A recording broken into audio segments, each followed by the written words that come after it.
Everybody's quest.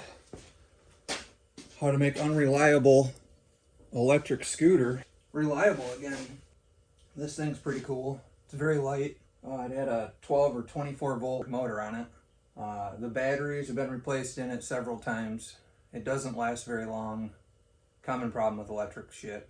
So I thought, why not put oversized gas motor in it now? And just by chance, have one over here. Look at that fine. I mean, that should fit in there just fine. It'll probably sit right in there. No problem. See what we're working with here. I think this is I was gonna say a 50. It's a 110. That's actually a pretty good sized motor for this. It's an automatic Chinese pile of shit, but it's electric start. The last time I remember running it, the motor or the carburetor was giving me hell, so I ended up tearing it off there, and I think I threw it away. So we'll have to find the carburetor for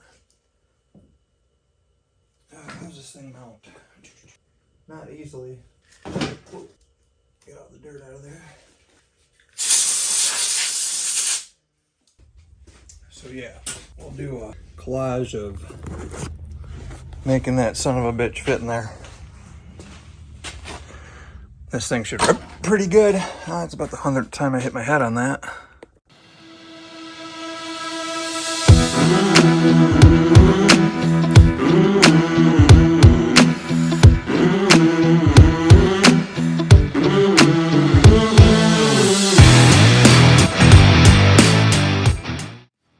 Alright, quick update on the e-scooter electric to gas conversion.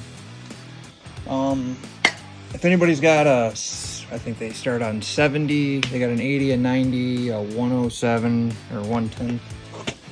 Chinese quad. I'll take it, or get a picture of it. And you've ever dealt with electrical issues, because they do something really cool. They have a remote start thing for you to hit, which is a little overkill. They just needed a kill switch. But they made it so you could remote kill it if your kid gets out of control. That box usually gets chipped like that. Shorts out, causes all kinds of problems. Why they had to take 15 greens, wire them together, and some of them don't even go anywhere. Pink, purple, and all the rainbow colors here. Of course, the starter solenoid quit. You can cut all that wiring out. You go to the engine, and I know mine's all cleaned up right now, but the wire coming out of the engine, you'll see, I think it's 5 or 6. All right, you got a solid yellow, I believe, a blue with white stripe, solid green, what should be white, and then a black with red stripe. The important ones. This is for your coil, or the stator flywheel.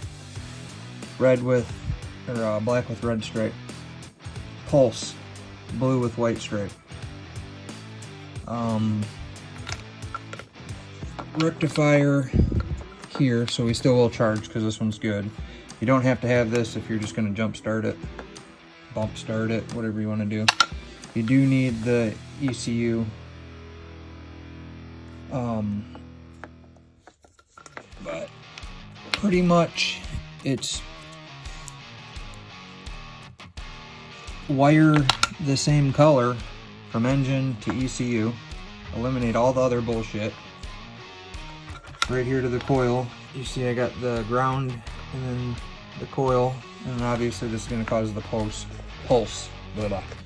But we're going to see if cutting all that shit out of there, because if anybody's messed with these, there's usually a pile of wiring.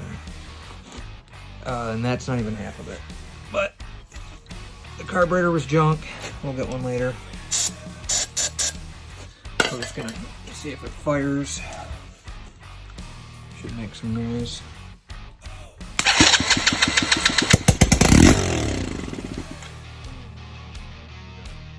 Might have a little bit of cut up video going on here because I'm trying to do this in between customer painting jobs. So just kind of a night deal. No surprise the kid. But let's go with what the motor we're using.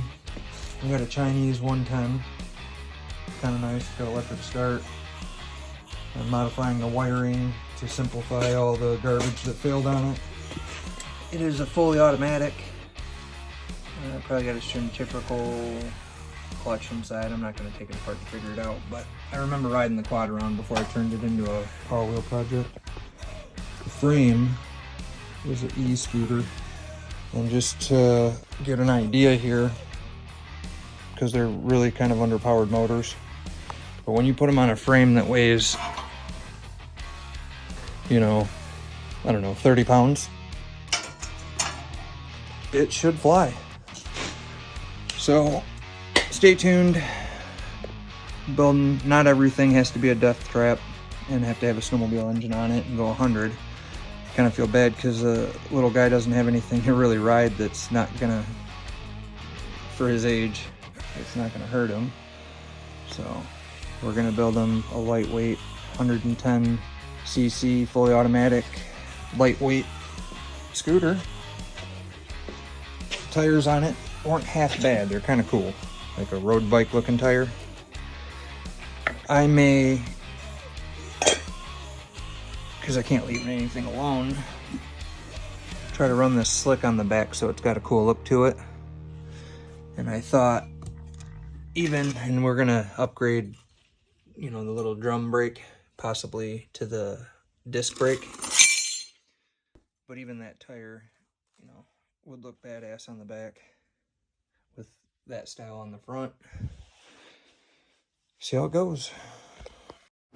So what ends up making this kind of more difficult is the motor's so big that I kind of had to integrate it into being part of the frame for strength and to basically fit in the chassis.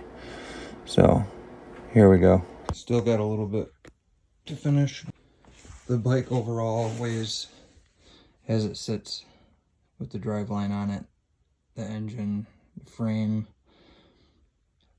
the plastics are going to go on it over there.